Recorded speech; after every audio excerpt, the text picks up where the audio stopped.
बघा असं आहे की आमची भूमिका नेहमी एकच राहिली आहे की मराठ्यांना जो वेगळं आरक्षण दिलं त्याचं कोणताही हरकत आम्हाला नाही आहे, पण ओबीसीमधनं मराठ्यांना आरक्षण देण्याला आमचा विरोध आहे। आणि अनेक मागील ज्यावेळेसपासनं जरांगेजी या आंदोलन त्यांनी सुरू केलेलं आहे त्यावेळेसपासनं आम्ही ओबीसी संघटना म्हणून आणि ओबीसीचे सगळे प्रतिनिधित्व म्हणून आम्ही नेहमी त्याला विरोध केलेला आहे।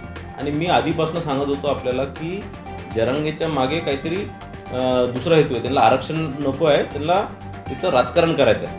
आणि आपण जर या सगळ्या ज्या घडामोडी बघितल्या आता ज्या आपण मागील 7-8-10 दिवसापासून बघतोय किंवा मागील 1 वर्षापासून बघतोय, तर त्यांना आरक्षण राज्य सरकारने दिलेलं आहे, मराठा समाजाला आरक्षण दिलेलं आहे आणि ते टिकवण्याची जबाबदारी स्वतः फडणवीस साहेब, स्वतः एकनाथ शिंदे साहेब, स्वतः अजितदादा पवार यांनी या सरकारने घेतलेली आहे। आणि आता याच्यानंतर मराठ्यांना जर आरक्षण मिळालं आणि जर ते परत जर त्यांना जर ओबीसीमध्ये जर त्यांनी ते जर वाटा मागतात आहे तर निश्चितच या दोन समाजामध्ये मोठ्या प्रमाणात तेढ निर्माण होणार, राज्यामध्ये एक कायदा आणि सुव्यवस्थेची शक्यता निर्माण होणार आणि निश्चितच हेच जरांगेला पाहिजे आहे आणि म्हणून ते या प्रकारचं करतात। आणि जरांगेच्या मागे एक मोठं षडयंत्र सुरू आहे। आणि जर तुम्ही या मागील अनेक दिवसापासूनच्या घडामोडी जर बघितल्या तर आपण जर बघत असणार की मनोज जरांगे उपोषण सुरू करतात तर पहिल्या दिवशी कोण जाऊन भेटतं तर शरद पवार जाऊन भेटतं, पहिल्या दिवशी कोण जाऊन भेटतं तर राजेश टोपे जाऊन भेटतात, राष्ट्रवादीचे नेते जाऊन भेटतात। आणि हेच ओबीसी समाजाचा एक कार्यकर्ता जर उपोषण करतात, आपल्या रास मागण्यांना उपोषण करतात, आपल्या हक्क वाचवण्याकरता जर उपोषण करतात आहे तर त्यांना भेटायला यापैकी कोणीही जात नाही।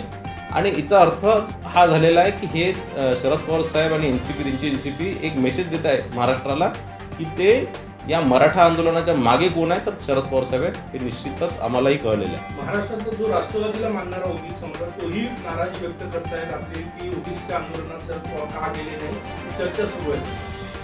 बघा असं आहे की शरद पवार साहेबांचं अनेक वर्षापासूनचं राजकारणाचं हे आहे की ते मराठा बेस राजकारण त्यांनी केलेलं आहे आणि ओबीसी विरोधी राजकारण त्यांनी केलेलं आहे। त्यांच्या राजकीय कारकिर्दीत अनेक गोष्टी जर आपण बघितले तर ते ओबीसींच्या विरोधातले होते। आणि आज या घटनेनंतर म्हणजे हा माझा आतापर्यंत माझा समज होता, पण आता माझा हा समज एकदम पक्का झालेला आहे की पवार साहेब ओबीसींच्या विरोधात आहे। रोहित पवारही पहिल्या दिवशी गेले होते, ओबीसी आंदोलनाकडे कुठेच गेलेले नाही।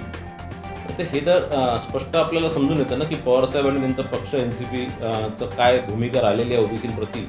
आणि अनेक वर्ष हे या महाराष्ट्राच्या राजकारणात मुख्यमंत्रीपद आणि अनेक वर्ष सत्तेत राहिलेलं आहे।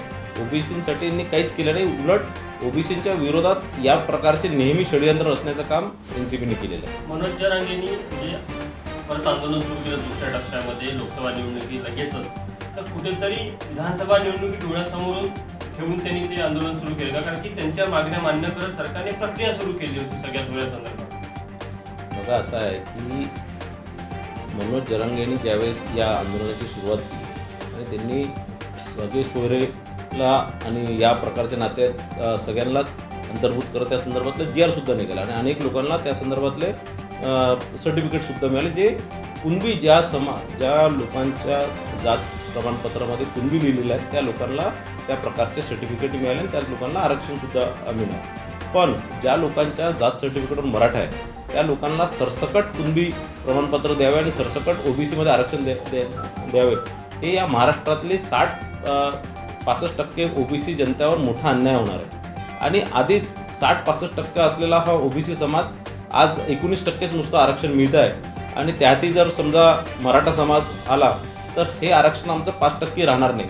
आणि म्हणून ही लढाई आम्ही शेवटपर्यंत लढू, ओबीसी संघटना म्हणून, एक ओबीसी संघटनेचा एक कार्यकर्ता म्हणून ही लढाई आम्ही शेवटपर्यंत लढू।